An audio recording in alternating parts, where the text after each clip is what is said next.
All right, welcome Hi. everybody. I'm Russell Kirk, and I'm sitting here with Brad Mace, and we're talking to Rabbi Alan Friedlander. And this is just a casual conversation with B'nie Noach and with the rabbi. So we're just going to let the rabbi open up and begin the conversation, and we'll just see where it goes. Oh, yes, I thought it would be a very important educational learning tool to have a video where instead of it's B'nai Noach asking a rabbi about Torah, it's a rabbi asking B'nai Noach about their transition to B'nai Noach. Kirk and Brad, can you describe your transition? What was it that made you know that you no longer were Christian? Go ahead, Brad. For me, it was from started off as a scholar point that we just went into the New Testament and realized that everything that we thought we knew wasn't reality itself. Wasn't First, it started off as, for me, it was really, I always felt like something wasn't right. And it started as a little kid. It's kind of funny. It started about dinosaurs. And how that started was, the question was, where did the dinosaurs come from? If the Earth's only 6,000 years old, how can there be a creature that existed 65 million years ago? What is going on with that? Did God not create the dinosaurs? Did God come after the dinosaurs? The answers I got were all the way from dinosaurs are not real, they're man-made, to that I need to stop asking the question. And so just as a young kid, and I say young, 10, 11, 12 years old, I knew something wasn't right. If the answer is so vast to where they weren't real, when I can look in my reality around me and know the dinosaurs existed, that man didn't put these fossils 60 foot in the earth. And from there, it snowballed to asking more and more questions, and I wasn't getting answers from priests or from, pastors at churches. And then I met Russell, and we got sucked up in the whirlwind of Torah, and everything changed. All right. So, I think everyone really is seeking truth. The only problem with that concept is not everyone wants to pay any price for that truth. There can be a consequence. Yeah, there can be a consequence. And it was for someone like me who was very grounded, very rooted in the church and the church world, and I was very much a part of the church. For me to make a transition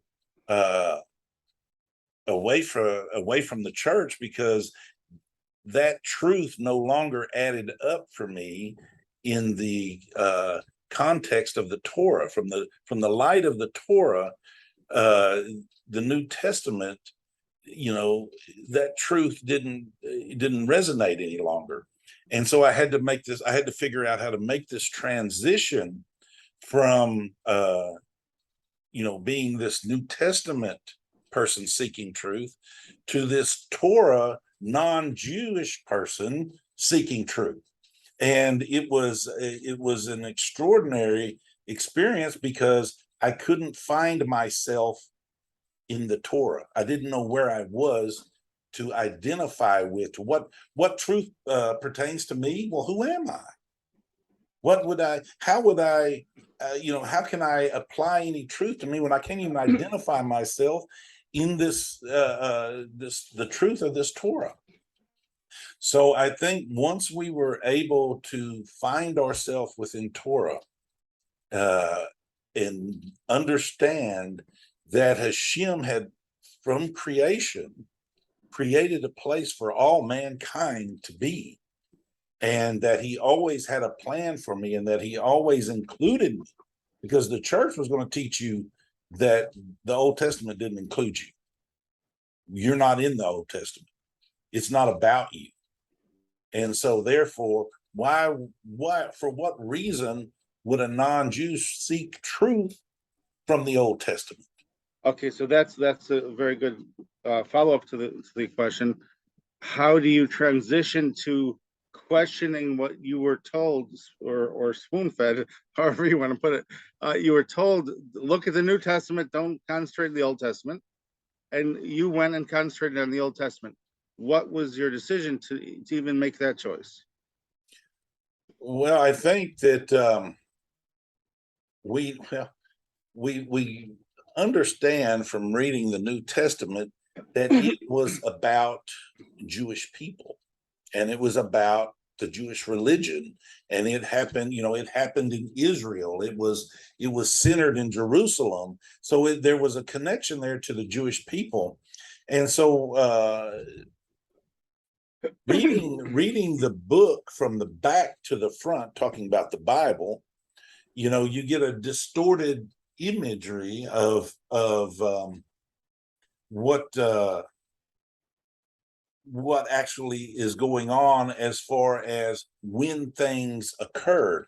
Now, reading it from the back to the front, we were taught that this one particular figure within the New Testament changed the whole dynamic of the rest of the Bible. So we thought that everything had changed. And what we figured out, and by studying the Torah and by the prophets and all of the whole Tanakh, what we figured out is nothing has changed. And therefore, that was the crack in the wall, so to speak, that like, if nothing changed, what are we doing? And then we started being able to look. So once you have that, that one thing that causes that initial doubt, because we're taught in Christianity, it was amazing how the system is developed to where it's all based on faith, and you cannot question that faith, because then you don't have any faith. So then then there you go, you don't have anything. So it's this circular trap that you can't question anything, because it's all on faith anyway. But if you question it, you don't have any faith. But once you do, you take that stand and you question it, and then you can begin to really seek truth. And I think that's where we were. We had that one initial question, that why is it like this? And if you're honest with yourself. So, man, so in other words, you're saying it was an active choice. It wasn't just happenstance. A Bible was falling down, you grabbed it, and it was open up in Genesis, so you had to just start reading or something. But you were actually starting to make questions on your own. Right. That was your transition. Right. It was one question after another.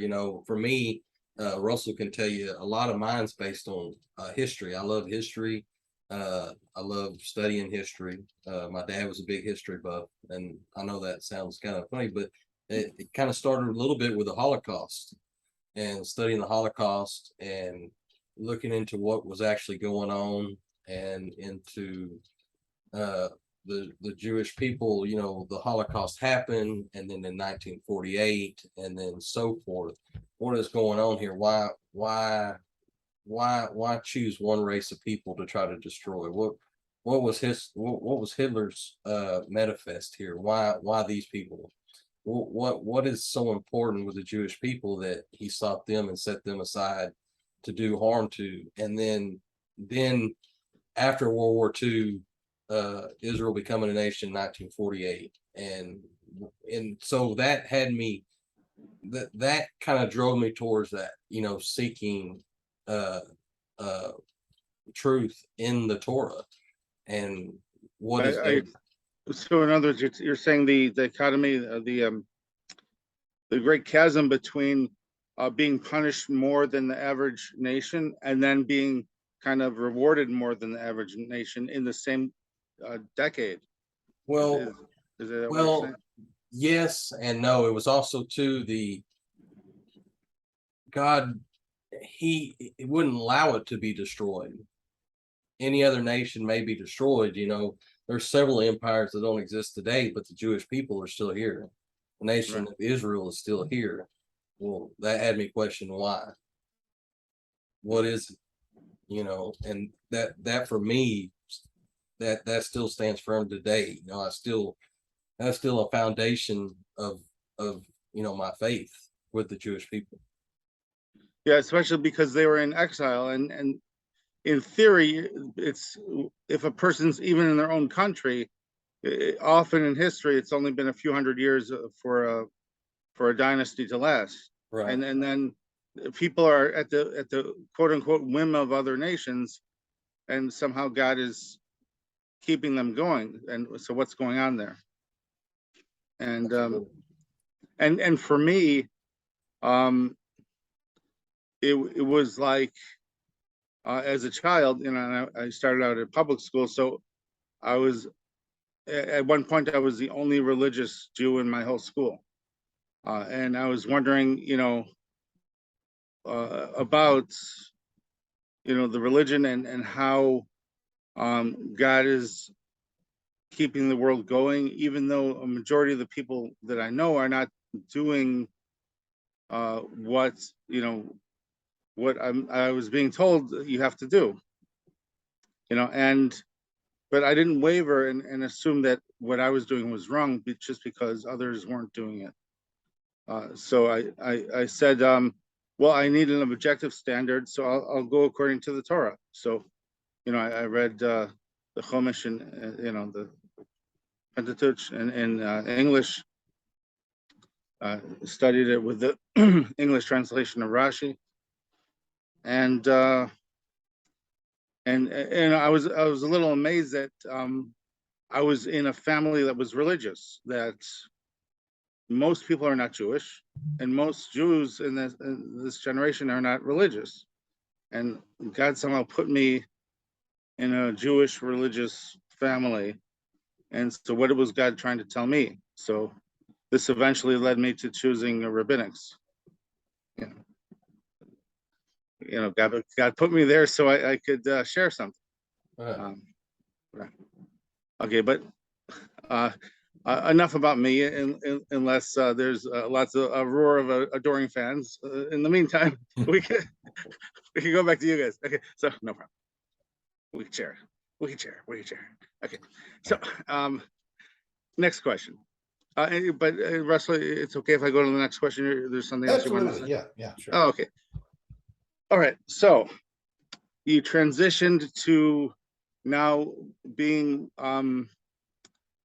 you saw some sort of consistency in the Old Testament, the Tanakh, and you saw an inconsistency in the New Testament and the way the church was reacting to it, and the way the church was also like overreacting against the New Testament, which they were promoting but not to actually read. So then when you eventually reached a point where you studied enough of the Tanakh and you realized a lot of the things God says don't do is in that second half of the Bible that you were reading. Yeah. So how did you react when you first suspected that Christianity would be or is based on some sort of an idolatrous system? What was your personal reaction?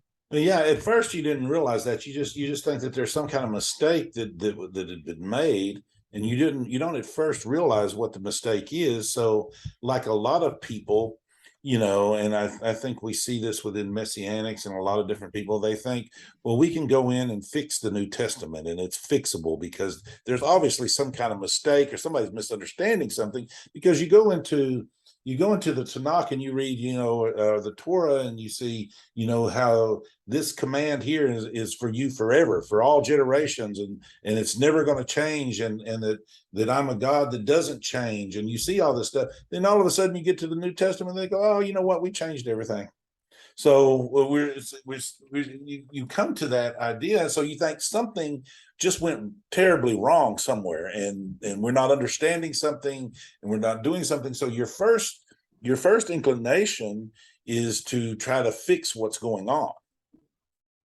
And so, and then once you really delve into the study of the Torah and the Tanakh and the meanings behind it from the sages, and then you go into the New Testament, you realize that, and the history of the New Testament and what happened, the history of the church, and just, I'm talking about in the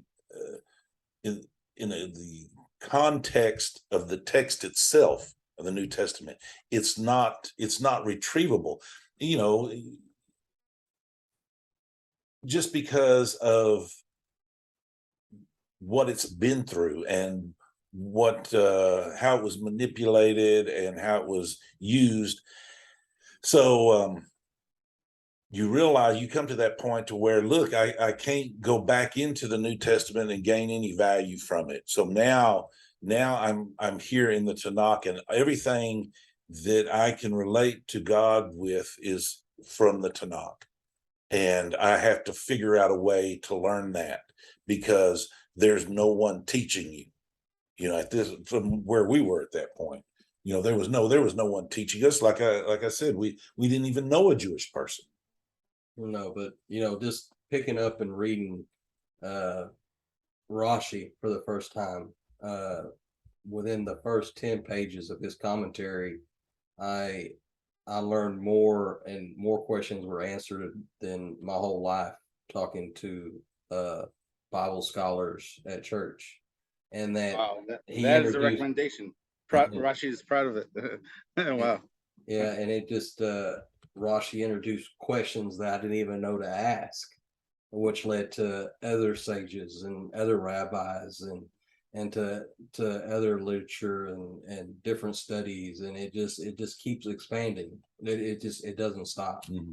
And that's, and then really, to be honest with you, Russell was more involved in the church than I ever was. So for me, leaving the church, it was never no thing. I never looked back and was remorsed about, leaving a group of people, or a teacher.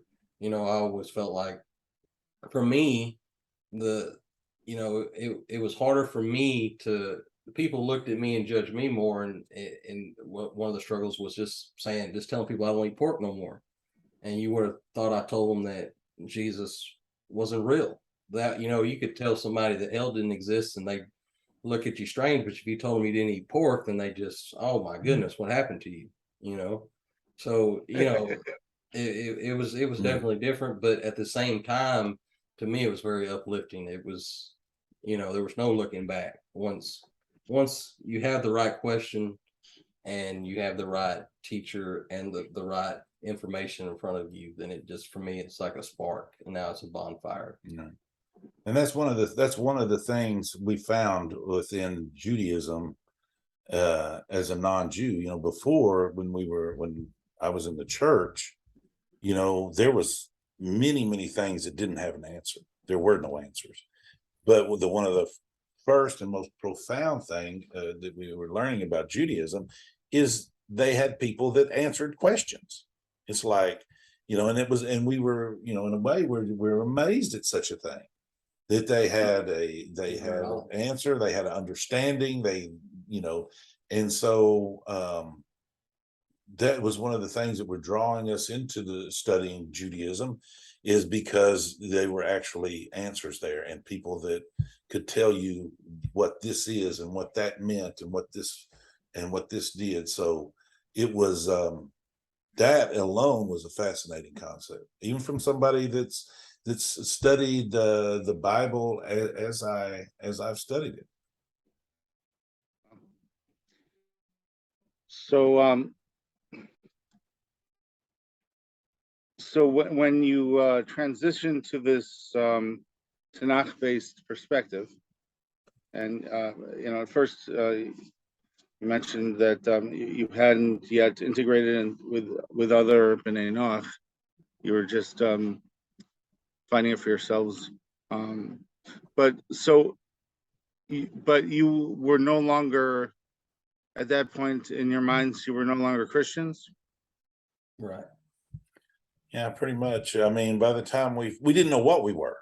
We had no idea what we were, but we knew that we weren't Christians, so we figured we had to be something else. And we went through a myriad of biblical peoples, where we Essenes, where we Ebonites, where we this, where we that, what were we had no idea. And we studied all these peoples and these groups of peoples and things, and you can see, and I can look back and I can see where were we Ephraim, were we this, or are we lost tribes. We went through so many things, and I can see now, looking back at all of these different groups, messianic groups, Ephraim and lost tribes and Essenes and all these people who identify with all these different groups, and it is what it is they're looking for this identity, and because that psychologically, the non-Jew has to have an identity to connect with. If not, it's not going to work.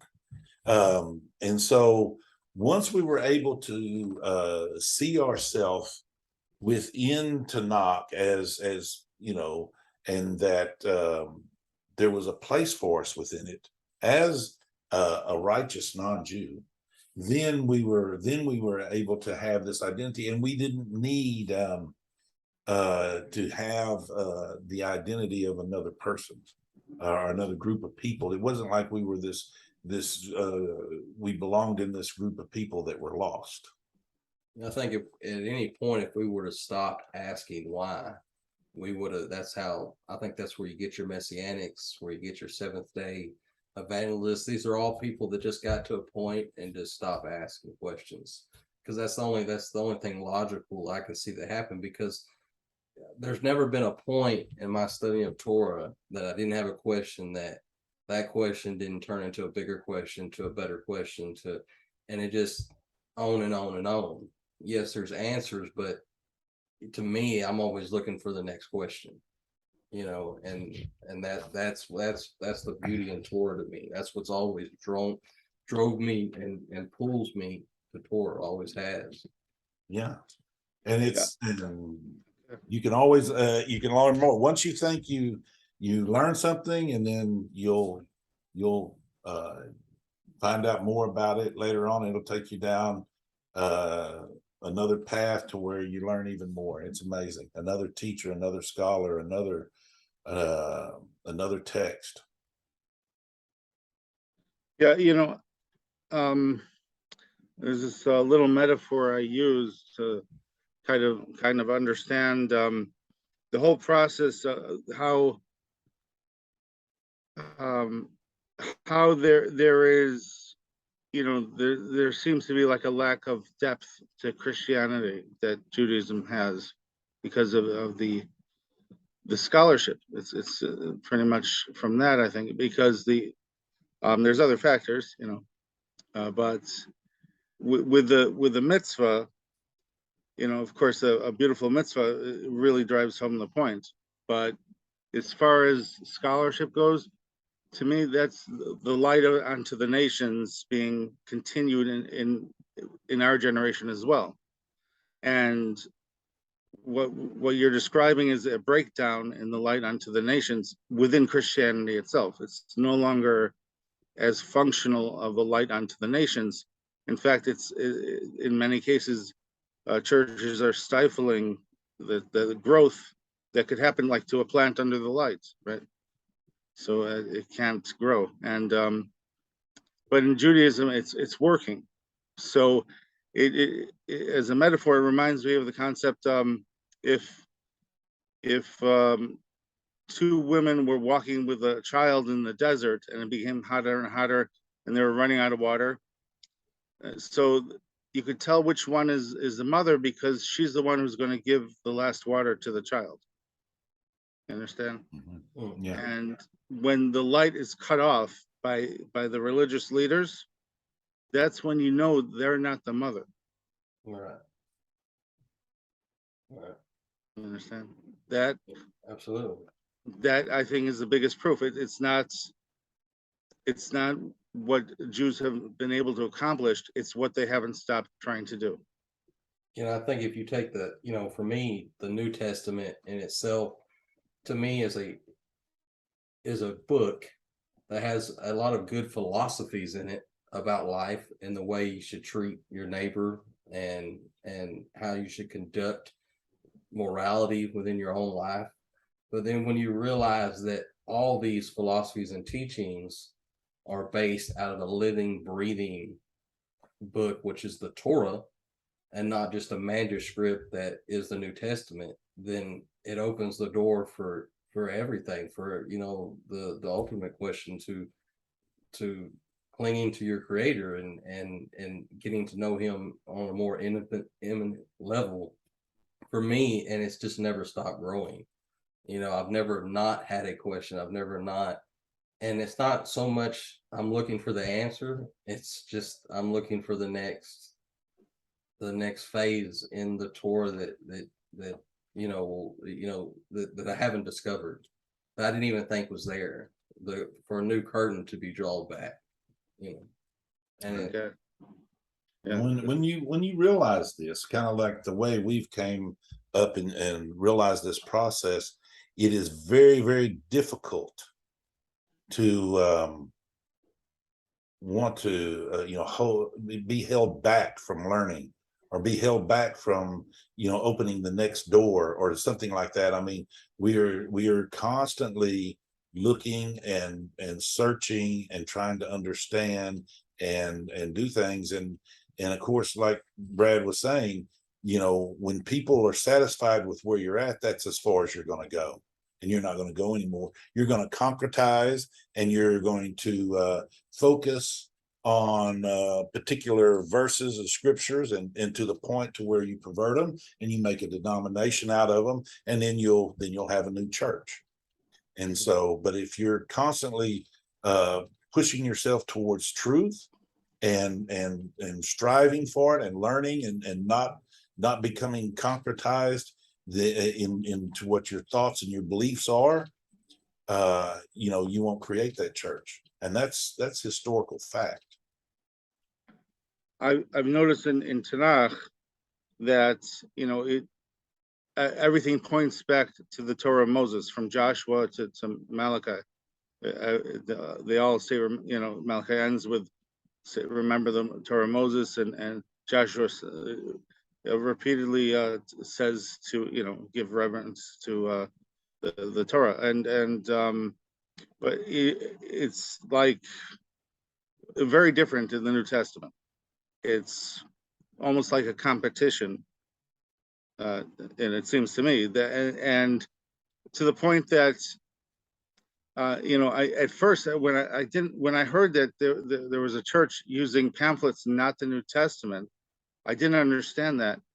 But knowing what I know now about the New Testament, how would you defend some of these contradictions? It's better just to make a pamphlet so people don't have to start to ask you more of those question things, Right. Yeah. Keep it simple and don't ask any questions, and you'll be all right. Keep it low grade. Keep the context out of it. Mm-hmm. Yes. So therefore, the Old Testament is like, it's the way you put it. It's a manuscript to consult when making your pamphlet. It's not a living Torah like the Jews have. Right. Absolutely. So, in other words, people who are used to living by the New Testament do not understand what it is to live by the Old Testament, because they don't have that experience, that the depth of it, the logic of it. And the New Testament has more words than the New Testament. The Old Testament has more words than the New Testament, but it's logical, so you don't get lost. In the New Testament, it's like, what, didn't he just contradict? And it's and then when, of course, when Luke seems to contradict the quotation of Jesus not trying to change the Torah, so that like really, yeah, I didn't know what to do with that, and I couldn't imagine trying to sell the whole New Testament as a single unit, like the Jews seem to easily be able to discuss the Tanakh, you know. Basically what I was told from a young kid was, and I can't quote it word for word, but I've had a pastor tell me that from here, from the birth of Jesus, that's you. Anything else, it don't even concern you. It has nothing to do with your life. It never will, never was. That from the birth of Jesus, this is your story. This is you. And that just never made no sense to me. It never, because because on one hand he was saying that God is all and there's nothing but God, and on the other hand he's saying that there's two gods. Well, you can't be monotheistic and have two gods. There's one God. And in the back of my mind, that's just where I've always been. There's one God. And my God's not bipolar. So it's not one way here and another way here. He's just, he's merciful, he's all. So, and I've always kept that in my framework. And every time I ask a question or we go down a path, that's my foundation. That's why that kind of thinking, and that's exactly why for the non-Jew, it is so difficult to trust God more than it is to fear hell. And so, that's what we had to overcome. We had to learn how to trust God more than we feared hell. And because of course that's what the church is going to teach you, that this level of punishment, if you don't have faith, then you go to hell. And so, we opted to trust Hashem more than we feared hell. And out of that gave us the freedom to then learn about Hashem and learn who we were and learn, the Torah that was associated with us and where we fit into it and how we operated within it. Well, so, I remember as a child that it was very interesting and confusing to me that there's so many differences between denominations in Christianity. And the older I got, the more surprised I got. I couldn't believe there's so many different denominations, and one calls this one a cult, one calls this one much worse, I'm used to a system where you're religious or you're not religious, or and not a system where religion means whatever we self-identify as, it's how is that from God?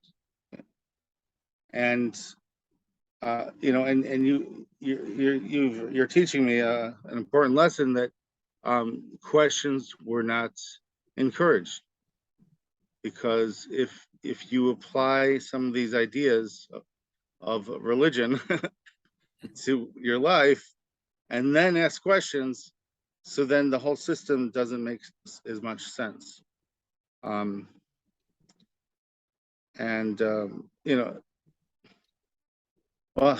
it's amazing. It's very interesting what we've discussed so far. Is there anything else you just wanted to mention tonight before we maybe take a pause for now until the next one? Most of all, Rabbi, we appreciate you asking us a question on where we're from, what we think, how we experienced this Torah as a non-Jew. And so we appreciate that. I think it's an important question for the Jewish people to ask and to find out a little bit more of where we're at, where we're coming from, who we are, why it looks like we do the things we do, and hopefully within that information and that knowledge, the Jewish people can better connect to those non-Jews who are seeking truth. Because, like I said, at some point, everybody is just really seeking the truth, and it's finding ways to connect to it is the problem. The truth is universal and it's out there plainly, but it's figuring out how to connect to that truth is where all the problems and all of the even with Christianity yourself, like you're saying, all the different denominations, that is just an example of how hard the truth is to connect with. And so, everybody finds a little piece of it, a little fragment of it here and there, and they hang on to it until they pervert it, and then it becomes a denomination. So now there's like an important question, I think, from the context that it could illustrate the commitment that you're in. So, for example, if you're teaching someone who's sincere and committed to give you an answer, so then even if you have to ask a few questions, you can finally get your answer. If a person is not so committed to answering a question, there may be a brush off within the first 5 minutes. So now, when you started to transition out of Christianity, family ties and American culture probably weighed down on you when it came to around Christmas time. Yeah, it's devastating. It's devastating on the family, and it's equivalent to death. And so we had to separate from our families in order to get it. If you're going as a non-Jew and you're entering into Torah study and Tanakh study, and you're trying to learn it, and you're not being genuine with yourself, and you're trying to learn, you got 1 foot on one side of the fence, 1 foot still on the other side of the fence, you'll never get it. It'll never work for you. That's your truth will never be clear if you're on both sides of the fence. So, you have to make a clear separation from the New Testament in order to understand the Tanakh and what's going on there. And so, like I said, the equivalent to that within the family structure and within your social life is devastating. And it's as mournful as mourning a death, the loss of the connection with family and friends, and to do that. And so when you see somebody that is truly seeking Torah, a non-Jew that is truly seeking Torah and doing this, and you have to realize the price that they paid for that was probably enormous. And to make light of it, or to think something that it wasn't a price to pay is very insulting, because we've paid a price to be where we're at today, and Hashem has rewarded that with him. So I mean, yeah, I've preached, if I can use that term, but I've encouraged people to try to accept B'nie Noach as they are, and not try to convert them to Judaism. Everybody has their portion from heaven, and God made a majority of the people not Jewish. There is probably meaning behind that, and I wrote about how a B'nie Noach has the capacity to fight missionaries on Shabbos. For example, a Jew would have to not defend God's honor for the sake of the Sabbath, which indirectly, of course, proves the covenant. But if they were in the middle of a conversation on Friday afternoon to defend God's honor, they would have to interrupt. But a B'nie Noach could still defend God's honor. So there's certainly a place for B'nie Noach who are sincere. But so now there's an implication to what you just said. The having to deal with the broken family ties, especially like in a Christmas situation, Christmas setting, any kind of situation like that, is in a way like a form of death or mourning, and yet you did it.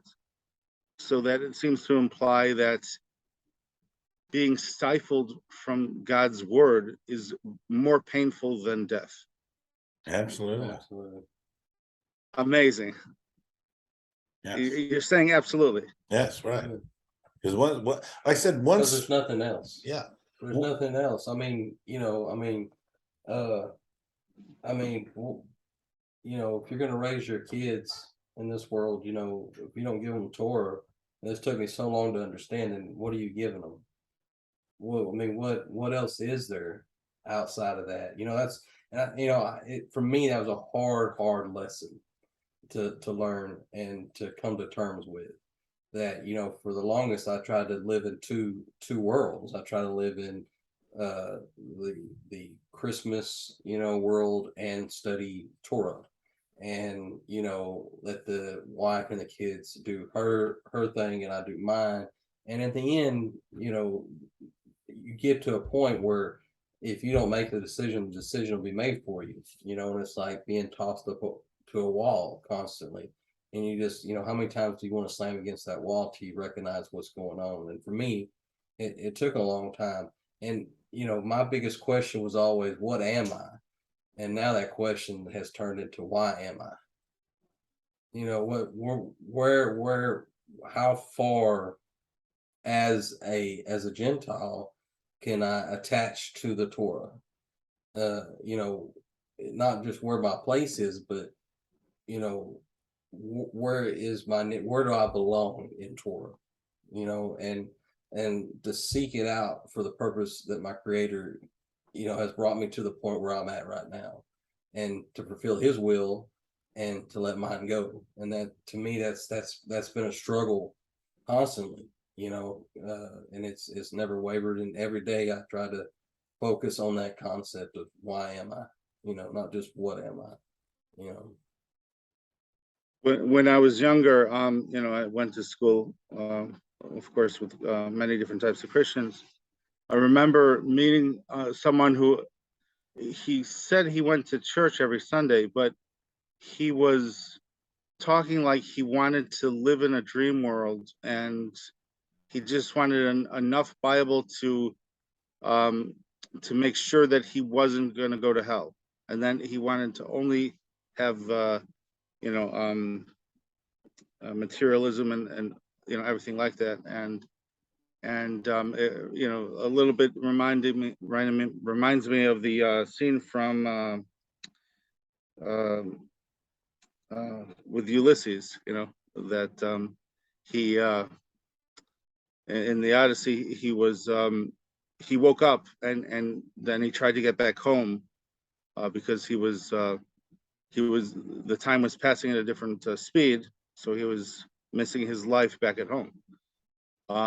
But I actually knew people who were willing to miss life and just have their fantasy. And do you think this is somehow related to the methodology of avoiding scholarship when it comes to the New Testament? No, I believe or is it just poor choices of an individual? Yeah, it's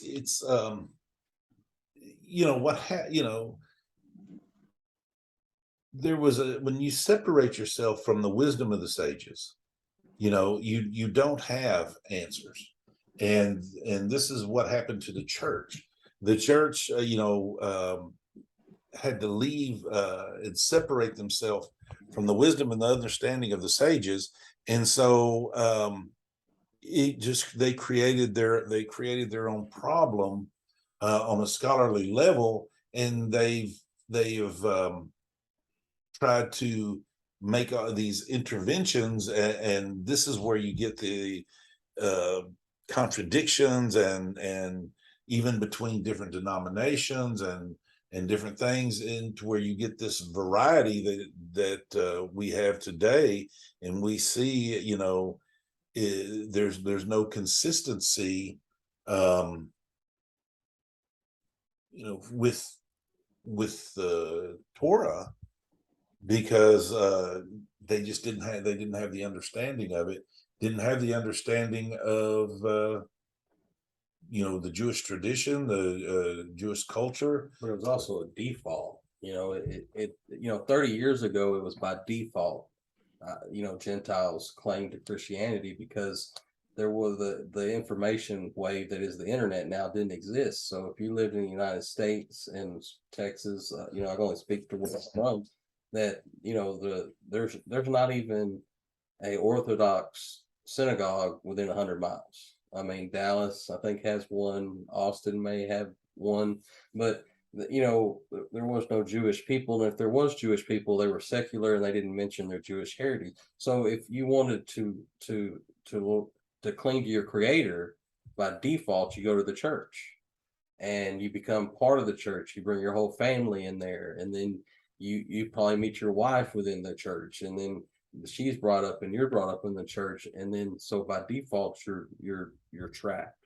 But and the latter is true too. You have to at one point decide to ignore the facts as they present themselves. So at some point you have to choose your Creator over your everyday life, your business affairs, the connection to friends and family, and for certain people, for most people, for 99.9% of people, that's really difficult but now 30 years forward, you have the internet. So if somebody wants to cling to your Creator, can get on Google and ask the question they really want to ask, and they're going to see different answers based on different backgrounds, and then that they can go forward from there. But it's a different age. And I don't know how much the internet had to do with the existence of B'nie Noach. We know that the idea formulated before the internet was really established, but and I can say early on, from as the internet was coming into being, and I was searching these questions out, some of the answers I was finding was not accurate, or definitely not appealing for the non-Jew. I mean, it's like, why would I want to do this? Just the connection between the Jewish people or the Jewish scholar and the non-Jew asking questions wasn't there, and we wasn't really finding any answers. I'm going back to the beginning of the internet, that I'm looking for these things and seeking out answers, and it's came a long way now to where, like I said, it's incredible being someone seeking truth of the Torah as a non-Jew today, whether it was 20 years ago or more. Even as we were coming out, just to find a rabbi to talk to that would even be willing to talk about it, not because he was afraid to, or that he was told not to. What his whole life, he was raised in a different culture, a different tradition, and you have these people coming and asking these questions. How does he approach them? How does he answer this question? How does he, what does he say? Oh, throw the New Testament away, start here in Genesis and read here if you got any questions. That it just wasn't available like it is today. And I think just information and technology has actually expanded the Torah and brought it to more people. It expanded it across the world. Now, Russell just said something very interesting a few minutes ago. When I asked my question about that, he said it was about the access to the sages. Mm-hmm. That was the key difference. So that I had expected you to talk about the Tanakh, the Old Testament, Instead, you talked about the sages of the Talmud and the Midrashim. I didn't expect that answer. So you also found that, Brad, it was the oral Torah, the Torah of the rabbis that explained your questions? Right. It's just the commentary and the art scrolls Hamash, just started reading, and just Rashi, and then these, introduced to, these different sages. All, I can't articulate one. Of Rashi was the first for me, and he opened all the doors to all the sages for me. And just his explanation, he had a way of explaining something in text that I've never seen before then, to where he brought the Torah to life, So where it wasn't just an old story. yeah, it's amazing. You and I have, Brad and I have had a very similar background, as far as different as our backgrounds were.